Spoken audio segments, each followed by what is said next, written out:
My name is Victor Ramraj, and I'm the director of CAPI, the Center for Asia Pacific Initiatives. And I'm delighted this afternoon, maybe morning for some of you, to introduce one of our newest colleagues at UVic and someone who's already a good friend of CAPI, Dr. Ann-Elise Lewallen. Hi, Ann-Elise. So Professor Lewallen joined UVic earlier this year as an associate professor in the Department of Pacific and Asian Studies. She engages with indigenous and frontline communities in Japan, India, and across Asia that seek to strengthen their relationship with place through critical mapping, heritage practice, and environmental justice. We are also pleased to welcome Ann-Elise's colleague, Dr. Erica Gotto, who joins us today from California. Hi, Erica, and it's great to have you here. I understand that Erica will soon be taking up a new role as a postdoctoral researcher at the School of Environment and Sustainability at the University of Michigan. Congratulations. And today, Ann-Elise and Erica will present a mapping project conducted in northeastern India, exploring how indigenous healers use traditional medicines in the face of extractive industries such as mining. And they'll speak to us about healer-forest relations. I also understand that they might have another colleague joining us by video, but I don't know all the details, so I will hand it over to Ann-Elise and Erica to tell us more. So thank you very much for contributing this fabulous session, intriguing session, and I'll hand it over to you. Welcome. Thank you so much, Victor. And it's such an honor to be here. We're very excited to be able to present our work and start a conversation with all of you. I'm also want to acknowledge the incredible and important relationship between the indigenous peoples of this land and echo the important words that have been mentioned about sustainable relationships, which are really the base upon which all of us are currently existing. And I'm going to share my screen if I may. Okay. So it's a great honor to be able to present a small piece of our project today. Thank you so much for the introduction. I'd also like to introduce my colleague, Dr. Erica Gotto, who we started working on this project together while she was a graduate student at UCSB, and now she's Dr. Goto. And she's actually already affiliated with Michigan, though not in Michigan, thanks to the world of Zoom. And then also Dr. Jane Warjri is the leader of she's our research associate and leader of the field team based in Meghalaya in India, where she's been doing all of the groundwork for this project during COVID, and we'll say more about her work. And we do have some greeting from her coming in a moment. So I will turn it over to Erica in just a moment, but I want to situate everyone to how did we start this work? We initially didn't turn to Meghalaya to learn about relationships with indigenous traditional healing modalities at all. In fact, we were alerted to a crisis in health access and a spike in health-related issues in the indigenous Khasi communities of the Northeast India. There's been some documentation about the communicable diseases, but we had been told, I was doing some field work on another project in another part of India in the south, and learned that there was a surge in some unexplained health issues, for example, miscarriages, heart attacks, sudden death from heart attacks, heart disease, skin disease, also developmental disabilities and congenital deformities in this region. And so I had planned a trip there in the very end of 2018 And just as I was able to spend about a week getting to know some members of the community, and that's how I connected with Dr. Warjri to do this project. Meanwhile, as we were planning our return, COVID arrived and we had to pivot to a completely different model. And that's how we ended up doing the work that I'm going to talk about today. And now I'll turn it over to Erica. Oops. So as you can see, there's those two maps, right? The central map shows the states of Meghalaya, and then in orange is the Khasi districts. And if you look on the map from India, you will see also the same Meghalaya and Khasi districts on the map is located in the north, is part of India. And this is the state of Meghalaya is predominantly Khasi, with 86% of the population from Khasi indigenous people.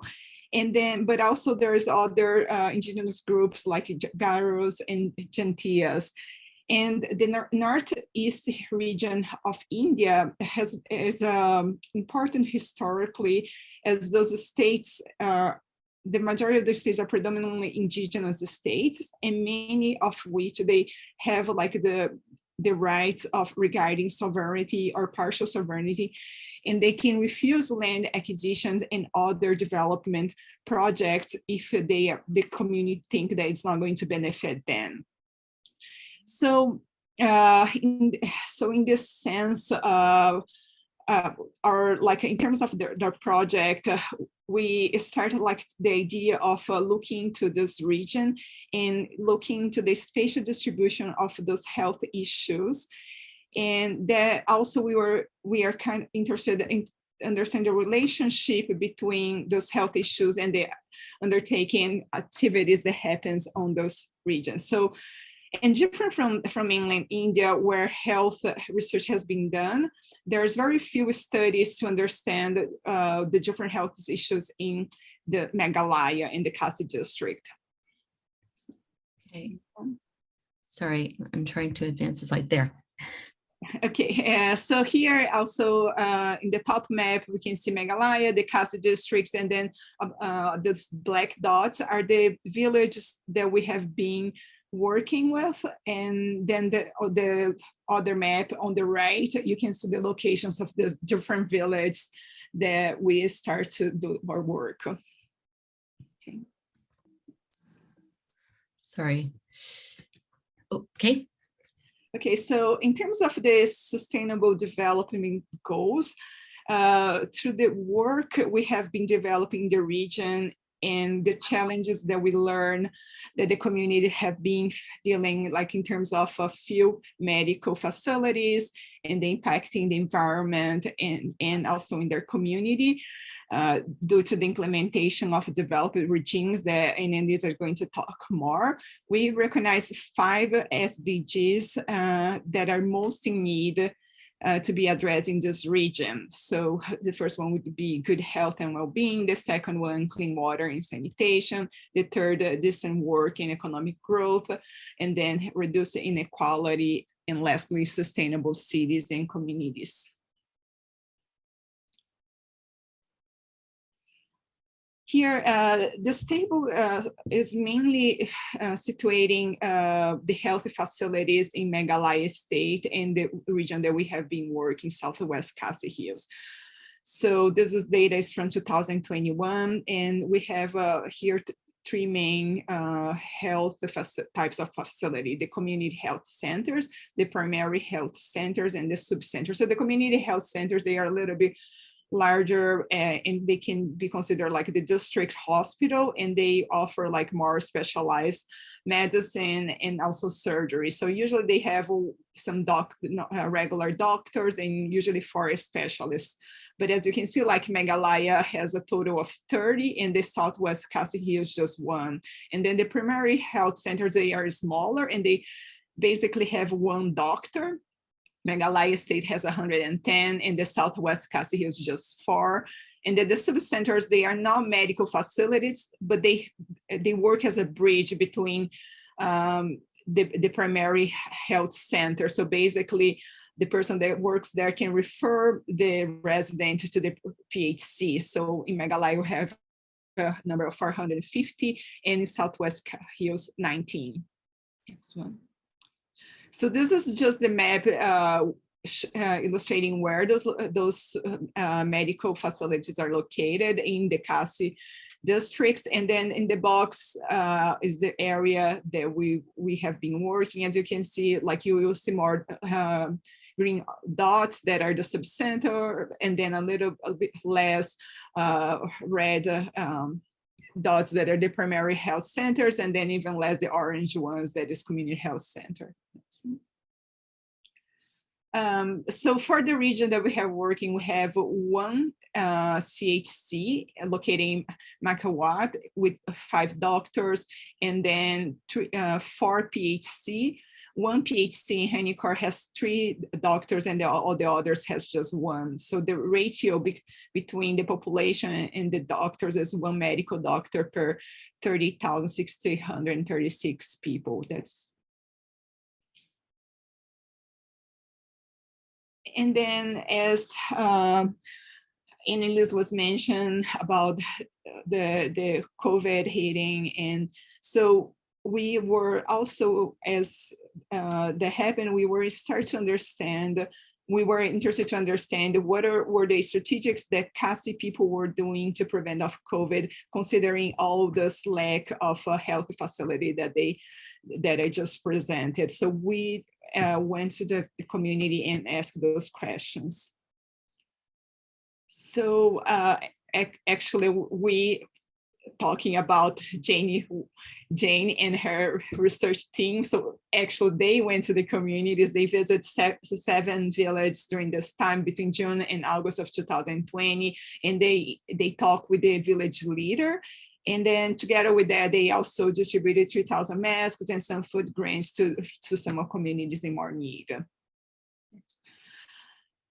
So what we learned that the proactive preventions that they have been doing these communities, first one was risk communication. So they were doing public announcement system talking about the risk of COVID, what they can do to prevent. Also, they have some informational sessions that was led by the government and the forest department. Also, they translate the CDC guidelines into Khasi, is this folder in the left of the slide.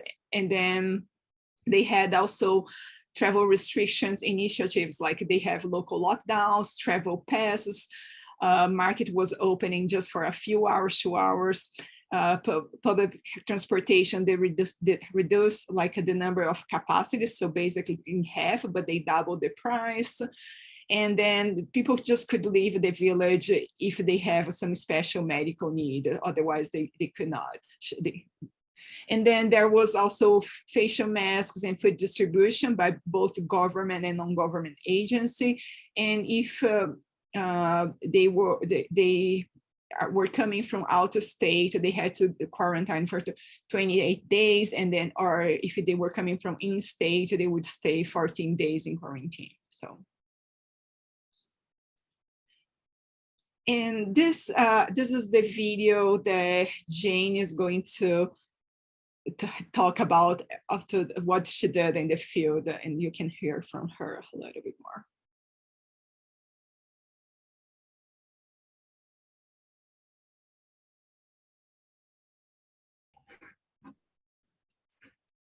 Thank you so much, Elise, for the introduction. And I'm Jane Warjri, speaking from Shillong.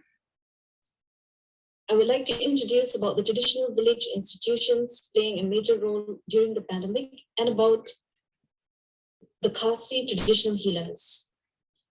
The traditional village institutions, or the Darbar Shnang in Southwest Khasi Hills, headed by a Sardar, play a significant and exceptional role at the grassroots level during the pandemic to help fight against the spread of the virus at the village level.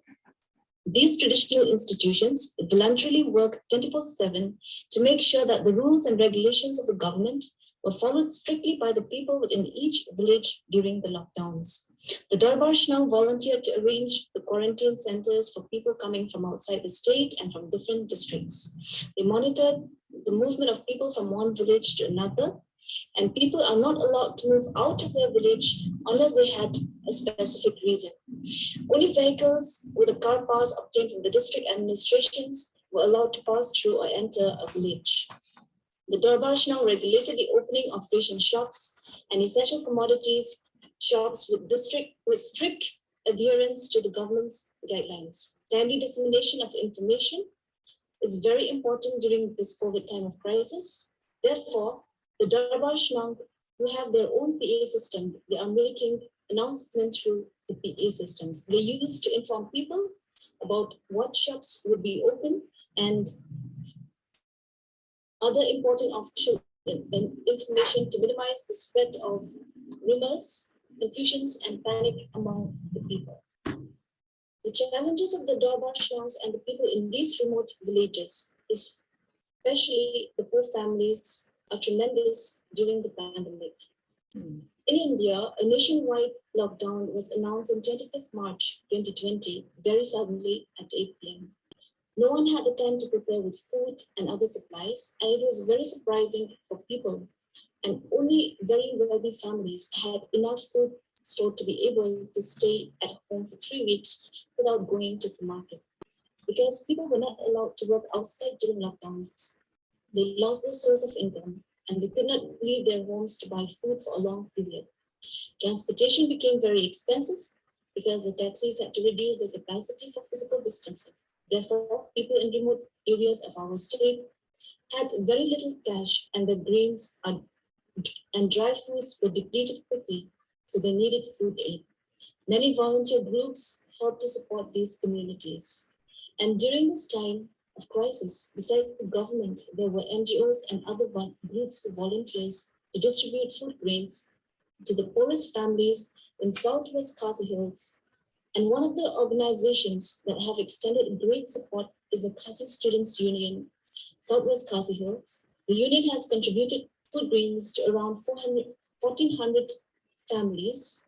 According to the information given by the president of the union, Mr. Forward Mei-Ramew, and based on the field survey that I have conducted along with Mr. Khasi, I would also like to thank Professor Elise, who has contributed food grains to the people of Damisyat in Southwest Khasi Hills in the month of June 2020, which has been of great help during the hard times.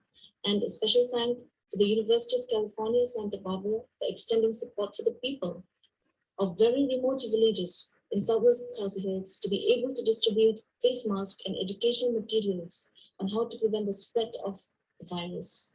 The traditional village institutions and the people really appreciated the efforts.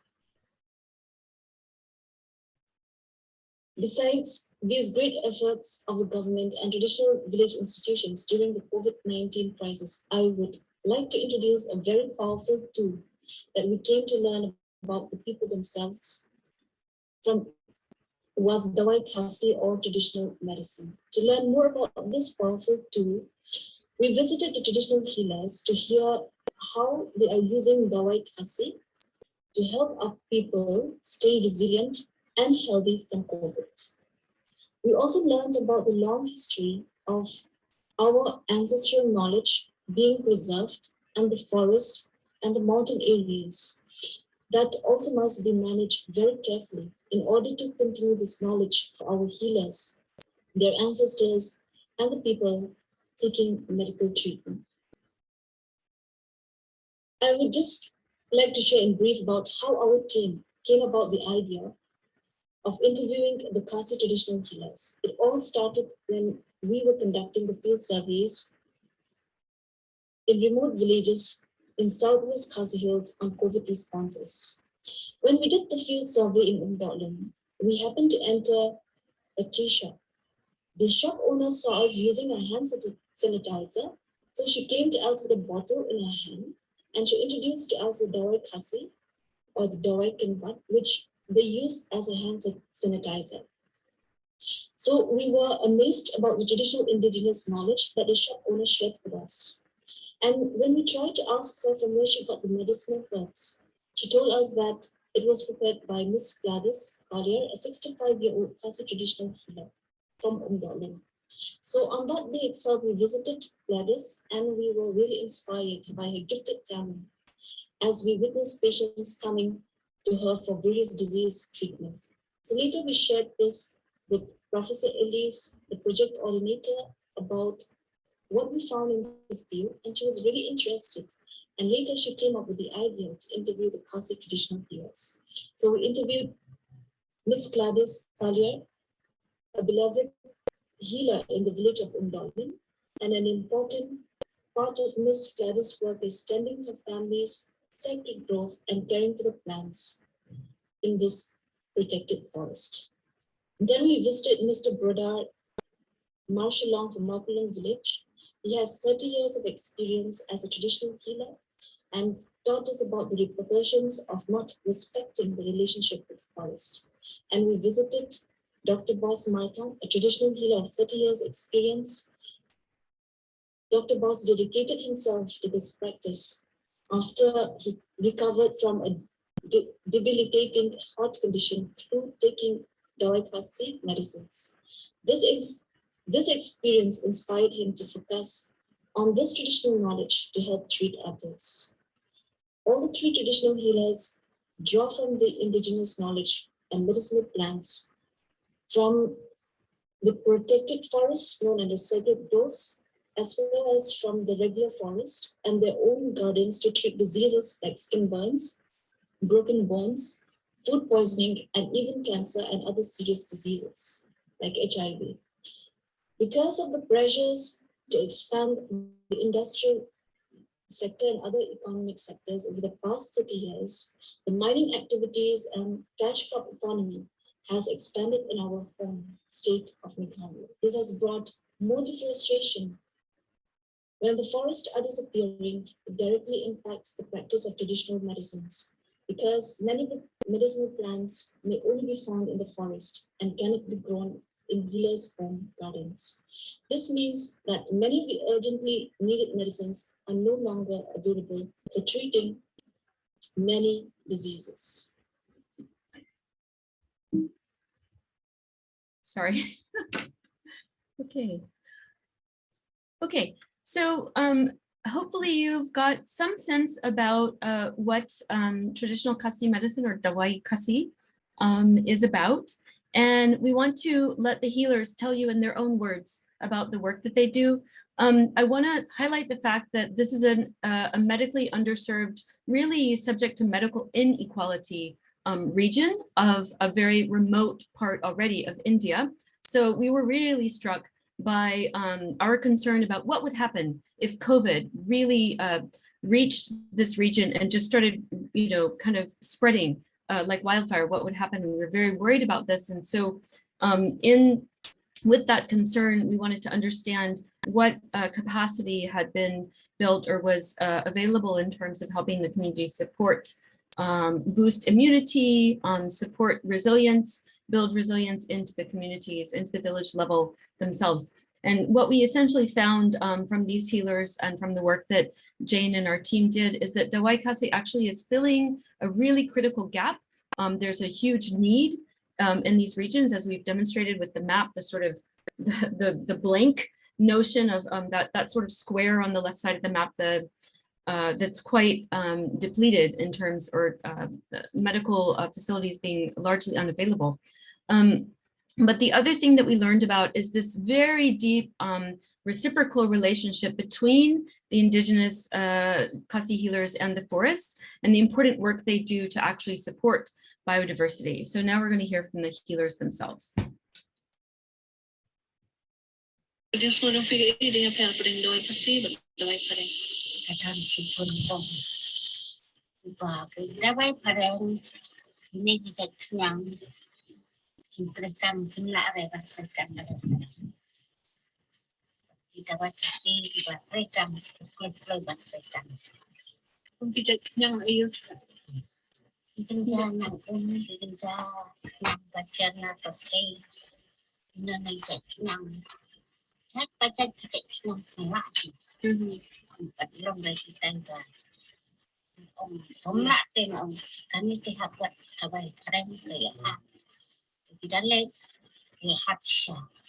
Abang orang kan ni tadi hati ngahap ai tu.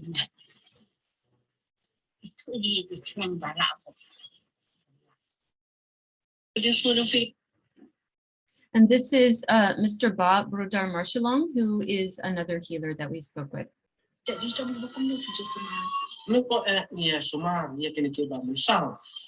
Unta hagin taten niya sumar kuwe patita jistom.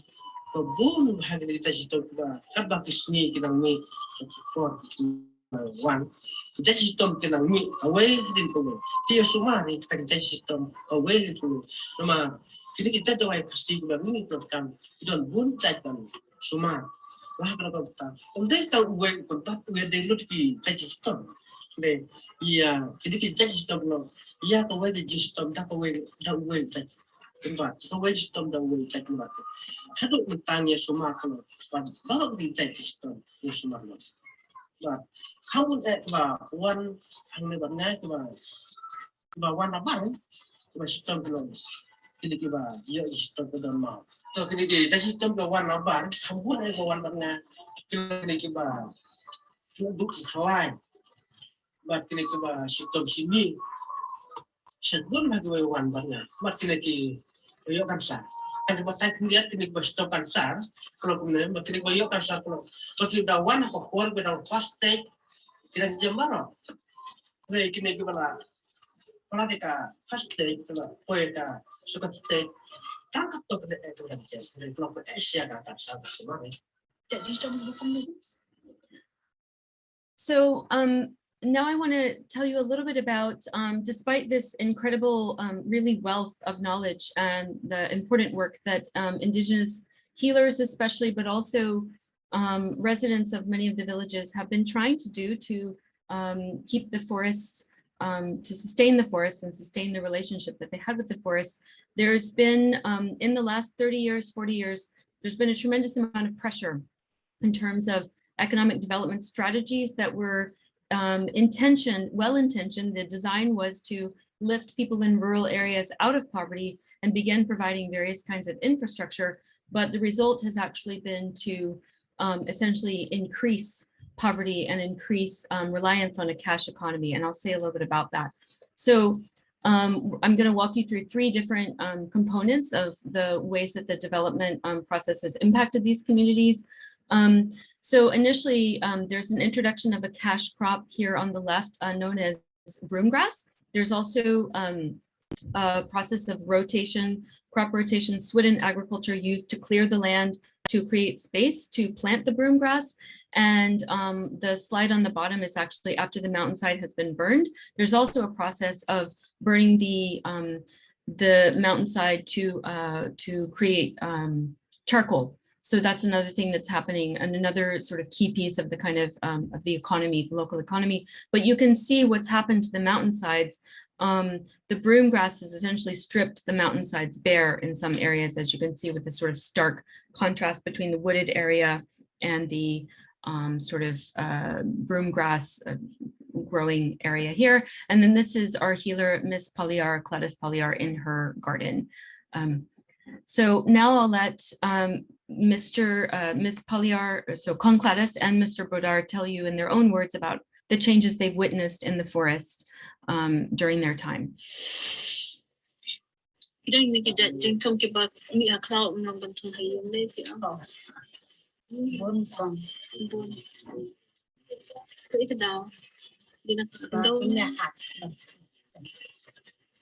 Masito dia hak tam baton kincacing, kincamau baton sangun.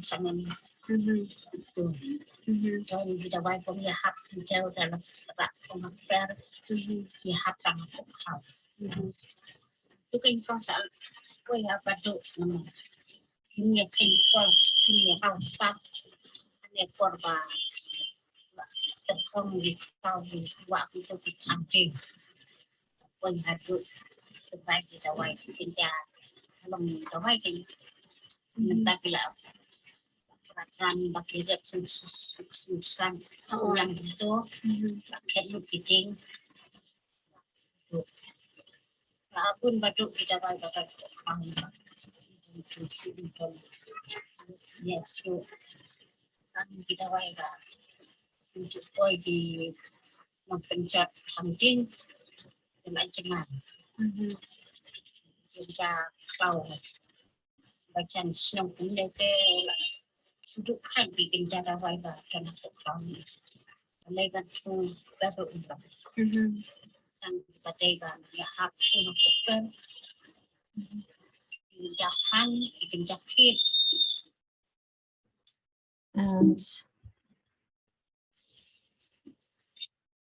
And this is Mr. Bodar. Ini teh masih long berkata kalau di air tengah long lendok masih long. Kita kalau mensua kalau berkenha, mat kita kalau man sistem ni pelong tak kejut penyakit yang tak kalau. Makanya kalau akan mau for pilih ni macam what kita kena senok bagi orang penut balik antara hadat kalau mal. Ada gelaj hadat kalau persiapan sistem. Tinggi pun pada kena gelaj banyak kai banyak bangsa. Buat bangin pun mong balik tapi kalau ban rak din ni ban si taban bam kesok ban kar ban bam kesok ni le. Pada ni warna ikut. So I just trying to keep an eye on the time. The other this is a story that Mr. Marshallong remembers from his youth, but he also mentioned in relation to the changes in the deforestation, the forest cover loss. He says, my main request is to stop burning the forest, stop the burning of charcoal, so that medicinal plants and herbs and likewise all biotic life will not be disturbed. So he's drawing a very clear line here between the forest and the rivers and the entire ecosystem, seeing them as essentially integrated. And that is the way he perceives that connection based on his years of experience. So I want to just very briefly walk you through some of the ways that the forests have been under pressure, forests and the medicines have been under pressure. So in 1980s, with this poverty eradication goal, the central government began to push broomgrass as a cash crop within the state of Meghalaya. And as a result, this didn't happen immediately, but over some 10, 20 years, it really took off, it really exploded. And now Meghalaya is quite famous around all of India as the Jadu state. It supplies brooms produced from this broomgrass to the entire nation of India.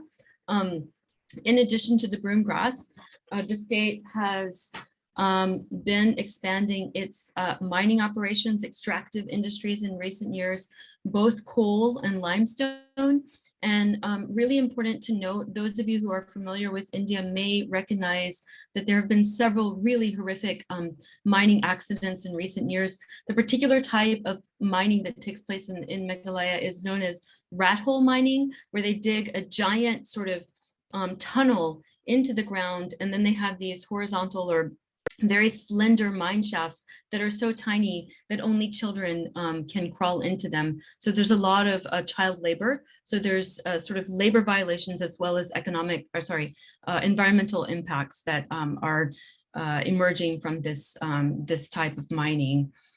And this is just to give you a bit of a spatial understanding of the way that the state has changed. But if you can see the orange and the red labels to the left, this shows us how mining and broomgrass plantations have exacerbated the forest cover loss in recent decades. So this is from 2000 to 2019, over roughly 2 decades. The orange areas represent forest lost over a 2 to 10 year period.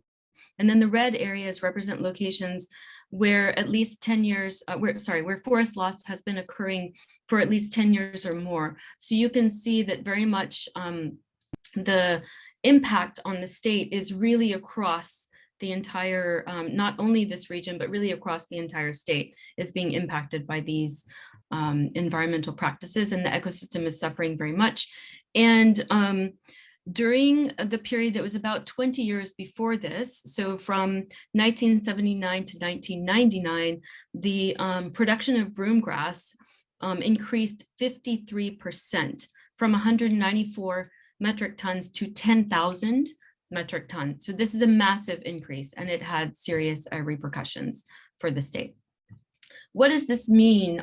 So I've already spoken about deforestation. I've already talked about broomgrass, what it does in terms of the actual, the soil and the local, the very local ecosystem is that it is essentially, once you plant it, it kind of starts growing on its own, does not need to be nourished or replanted, and it actually sucks up all of the water supply. So it very much depletes the water table where it is being grown. It also leads to a number of kind of cyclical social inequalities, such as not only shifting people to a cash economy, but introducing dependence on that cash economy. What were formerly cooperative agreements where people would borrow the land to grow their crops and pay with produce, now they're forced to pay with cash, and they're having to actually rent farmland as opposed to doing these cooperative arrangements with their neighbors. Land is sort of being concentrated in the hands of fewer and fewer people, and families are dependent on cash to support their children, to feed the family. And this was a huge problem during COVID, because the markets, as we saw a couple of slides back, the markets were being opened only for a very short window of 2 hours a day on the market days. And that meant that families who were not growing their own foods in their own gardens were really, really impacted and very vulnerable vis-a-vis not having access to foodstuffs during this time. And then finally, mining itself is an extractive industry, right? So you have an outside company, either private or public sector, coming in, extracting the resources, and then essentially taking that profit away, and not and generally not rehabilitating land for the community's use. In terms of traditional medicine, as many of the healers were saying in their interviews, this has led to a kind of another sort of cyclical effect where when the forests are being impacted in this way, it's also extending to, of course, the plants which depend on certain kinds of forest cover, climate, certain kinds of weather patterns and whatnot. And because of the impact on the tree cover and the shrinking of the forests, many of these traditional medicine plants are disappearing. They're becoming harder and harder to find. They are being impacted by pollution, air and water pollution and soil pollution. And so this means for indigenous pharmacies, because the forests are actually a pharmacy for the Khasi indigenous community, that means that they're no longer able to be used to treat various kinds of ailments and health impacts.